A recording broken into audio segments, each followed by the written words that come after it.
กับทักทายสบายดี FC บุตรทุกคนทางไกลละไกลอันนี้ดีต้อนรับสู่ส่องอิสระพาเลาะเนาะมื้อนี้ออกมาเลาะใกล้เติบได้มื้อนี้พี่มาเลาะแถว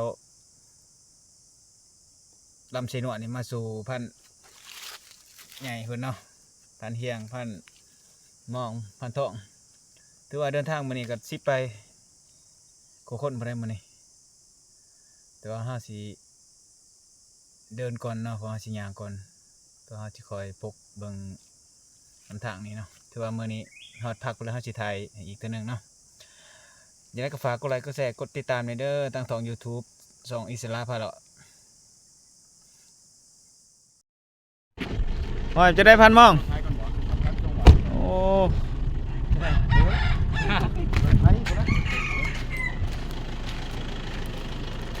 ใส่ชุดนี่บ่ออกป่ะฮะ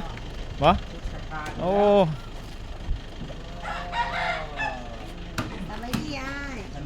นี่แต่ผ้าทั้งนั้นผ้าไปดีไปดีโอ้ไปดีไปดีของแท้มาสัญญาคนนี้ต้นกาโอ้แท้ไหนนี่ขึ้นไปหลอบในนี้แมนว่าใต้ต้นแน่นอนใต้ต้นแน่นอนแมนต้นตัวไหนแล้วใต้ต้นไปวังได้ในอันถึกควายได้ไปวังได้ควายมาซ้ำโต๊ะหุ่นแต่ทับบ่ได้ไก่เบาชัดใหญ่เบาชัดใหญ่ขนาดเนาะมันลีเนาะมันลี โอ้ต้องสัมภาระสิเอาขึ้นไปนี่โอ้เต็มเยอะยังไงเชี่ยวยังหรอเครื่องสัมภาระเต็มรถเลยขาดแล้วให้ผ่านย่างก่อนละ4-5 คนเอาสิขี่รถไถขึ้นบัง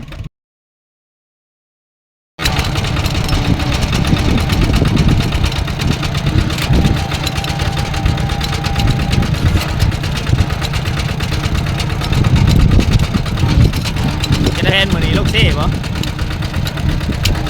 ลูกเซ่คือหนึ่งลูกเซ่ไปอยู่ท่าตัวไหน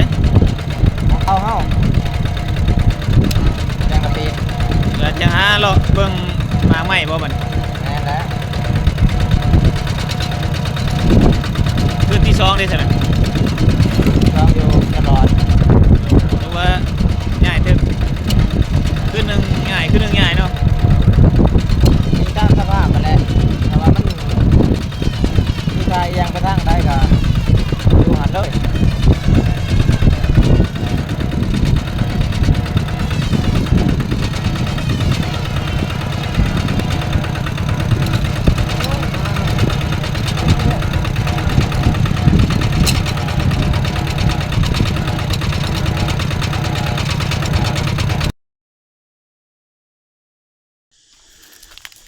พาเลาะตอนเที่ยวทุกคนตอนเที่ยงนะ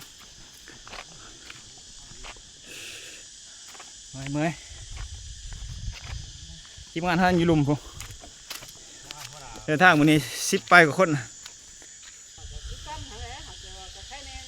โอ้ขึ้นมาหอดทันเทิงเลยคนเลยโอ้พอปีขึ้นมาเมื่อยแล้วเติบปีตอน11-12 โมงสบายดีตอน4 โมงคนเลยจากเขาเดินทางมากับหาท่อในเขาย่างก่อนให้น้องห่อน้ำลังบรรยากาศเข้ามาทางลัดยังอีกโดนเติบเพื่อสิหอดเที่ยงคือว่าบรรยากาศนี่โอ้ขับดีเย็นฉันอยู่ในห้องแอร์เลยตอนเป็นดงใหญ่มีน้องมา2 ตัวมาน้ำได้ลายมูงอย่างนี้บ่ท่านบาดเจ็บหนึ่งเห็ดมาเกือบช่วงขาดประมาณ4 โมงไปแล้วพอจะหอดเที่ยงเอาสิย่างก่อนหอดเที่ยงเราสิไปมาเขาถ่ายทีมงานเราหลังจากนั้นจะคอยวางแผนกัน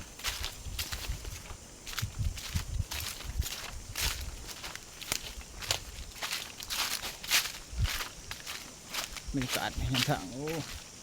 เย็นดีขนาด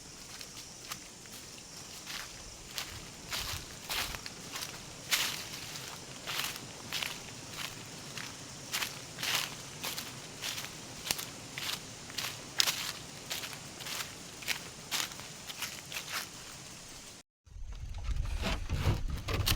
สบายดีอีกทีหนึงมาหอดเที่ยงให้เที่ยงหน้าทุกคนเลยบนพักเช้าเลยเมื่อยดีด้นอะไรบริยางมาทีมงานเขายังขี่รถไถยังยางมานำหลังหมดส่วนหนึ่งขี่รถไถส่วนหนึ่งยางหอดเที่ยงแล้วนี่ตูบหน่อยมาหอด2 คนครับน้องมา2 ตัวเมื่อยน้องมากันเลยพระทองเขาขึ้นเที่ยงนี่มันไหลบ่ทันคนเลยมันฉีดบาท 1 บาทเลยประกาศดำนี่มันเหยียบตีนเป็นหมูโทนตัวหนึ่งเขาหลัดน้ำบ่ทันซ้ำโอ้สิได้ดิโอ้น้ำยังลายคือเก่าเด้อนี่ที่พักร่วมสมบูรณ์ขนาดผ่านหม้อผลปูผักกาดไว้นี่พอได้กินกระปุ่นกับลาบโอ้ข้าวอีหลีปวดพริกปลูกไว้แล้วข้าวเอ้ยนี่เอามาแต่ละเทื่อเขาจะได้ปลูกไว้พักเพราะว่าเอาบริถือมาบางเทื่อก็พอได้อาศัยพักอยู่นี่มาหอตูมาเที่ยงก่อนหมูเขาก็จะได้มาเขาก่อนทุกคนเลยมาไว้เพื่อไอ้น้องมาเพื่อทิ้งงานมาก็พอดีอ่อนพอดี1พอดีกินแรงแล้วเขาก็จะได้ออกหาสารวีสภาพการเนาะมาเขาไว้ก่อนจำหนึ่งที่พ่อเนาะแล้วเอาอีกเพิ่มอีกหน่อยก็ได้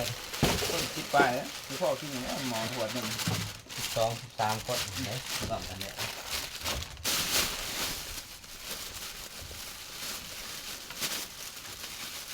ของห้องไล่ขนาดปลาไว้ในเที่ยงเลยสต๊อกไว้ในเที่ยงมันสบายแล้วห้องบริซื้อมาเสียนานจังบนัสไอ้เนาะบนัสขึ้นมาเนาะหมอดำนี่เจ็บขาอย่างไงมูเห็ดเนาะโตนมาดิ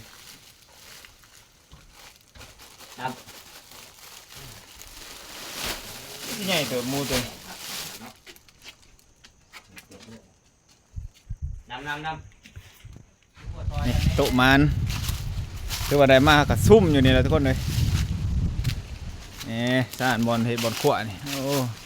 เอามาสุนี้ถือว่าผ่านท้องคนละมีกิ้วมันอยู่คนว่าเพิ่นสิจัดให้4 ศอกมื้อนี้